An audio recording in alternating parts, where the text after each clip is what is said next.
Have you ever looked around and wondered why some people just seem to build wealth so easily while so many others work their entire lives and barely get by?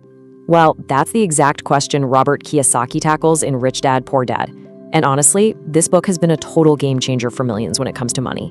So today, we're going to dive in and break down the biggest ideas from this incredible book. This quote right here, it gets straight to the heart of the whole problem. Kiyosaki basically argues that our schools do a great job of teaching us to be good employees, but they completely fail when it comes to financial literacy. I mean, think about it. We learn how to earn a paycheck, sure, but we learn next to nothing about what to do with that paycheck to actually build wealth. This one idea really sets the stage for everything else he talks about. So the entire book is framed around Kiyosaki's own life story, learning about money from two very different father figures. There was his actual father, who he calls his poor dad, a super educated guy who was always financially struggling. And then there was his best friend's father, his rich dad, a guy who dropped out of school but became a self-made millionaire. Having these two totally opposite influences forced him to really think about their advice and choose his own path. Just look at this. A single word changes everything. Poor Dad's advice is all about job security, right? Become a valuable employee. But Rich Dad's advice? It's about ownership. Become an investor. One path is about trying to climb the corporate ladder. The other is about owning the ladder itself. And their core beliefs about money were just polar opposites. Poor Dad always said the love of money was evil, like it was some taboo topic you shouldn't talk about. But Rich Dad, he believed the lack of money was the real problem, that it was the true cause of fear, stress, and so many missed opportunities. This one difference in belief shaped every single financial decision each of them made. Okay, this one really shows you the power of mindset. Poor Dad's go-to phrase, "I can't afford it," is just a statement. It's a dead end. It literally shuts your brain down. But Rich Dad, he wouldn't let his kids say that. Instead, he made them ask a question: how can I afford it? See the difference? That question forces your brain to start working, to look for solutions and to see possibilities instead of just roadblocks. It's a huge shift from a passive mindset to an active, problem-solving one. So what happens when you follow that traditional advice we all hear? Go to school, get a good job. Well, according to Kiyosaki, you risk getting caught in what he famously calls the rat race. And it's this exhausting, never-ending cycle of just working to pay the bills. And what fuels the rat race? These two emotions right here, fear and greed. First, it's the fear. The fear of not having enough money to pay your rent or your mortgage. That fear is what drives you to get a job in the first place. But then, as soon as you get that paycheck, greed, or maybe just desire, kicks in. You start wanting a nicer car, a bigger house, cooler gadgets, and that desire leads to more spending, and boom, the whole cycle starts all over again. And here's what that cycle actually looks like. You get a job, you start making money. But what happens? As your income goes up, so does your spending. You buy a house, a new car, and suddenly you're loaded with debt. Well, that brings the fear right back, doesn't it?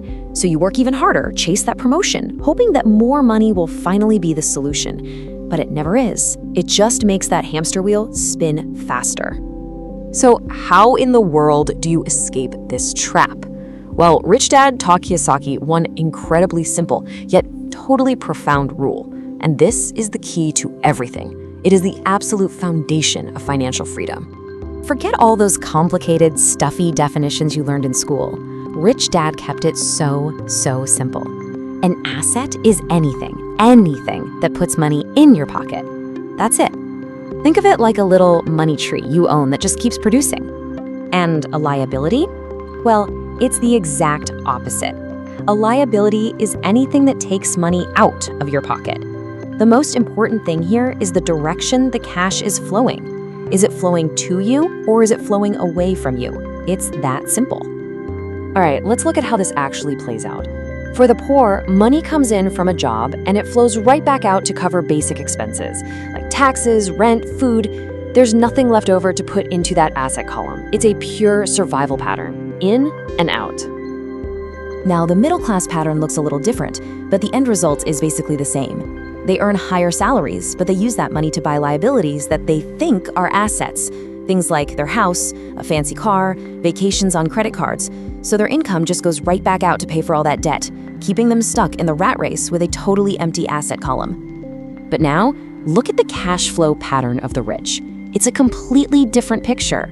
Their entire focus is on one thing, building up that asset column. They buy things like rental properties, stocks that pay dividends, and businesses that generate income. And then, the income from their assets pays for their expenses. The result is this amazing upward spiral of growing wealth because their money is finally working for them. We've all heard this one, right? This is classic poor dad advice. It's what most of us are taught to believe, that buying a home is like the cornerstone of building your wealth. But Kiyosaki comes in and challenges this head-on. If you apply Rich Dad's super simple definitions, is your house an asset? Well, your primary residence is almost always a liability. Come on, you've got a mortgage, property taxes, insurance, repairs, all of those things take money out of your pocket month after month. It doesn't generate income. Okay, so if the key is to buy assets, how do you even start? This brings us to Rich Dad's third lesson, which is so powerful. Mind your own business. And no, he doesn't mean you should quit your job and start a company.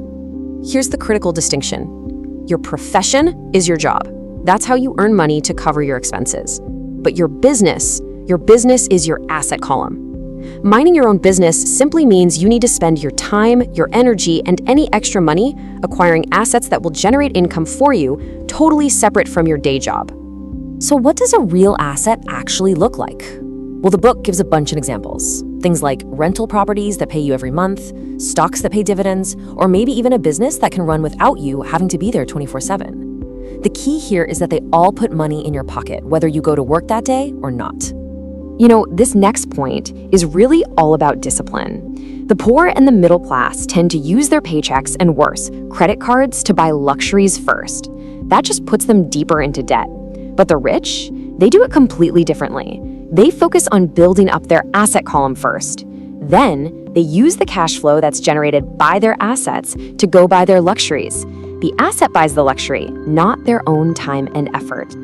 When you really boil it all down, this book is a guide to shifting your entire perspective on money, work, and wealth. It's all about making a very conscious decision to get on a different path from the one most people are on. The message is crystal clear. It's not about working harder or getting a bigger salary. It's about becoming financially educated. You have to understand that fundamental difference between an asset and a liability, and then have the discipline to actually go out and acquire assets. So, Kiyosaki really frames this as a choice that everyone has to make. You can follow the path of poor dad, which is all about job security, but it'll probably lead you right into the rat race. Or you can choose the path of rich dad, focus on building your asset column, and ultimately achieve real financial freedom. And that leaves us with the book's single most important, most challenging question. It forces you to take a hard look at your own financial life and ask yourself, which side of that equation are you on right now?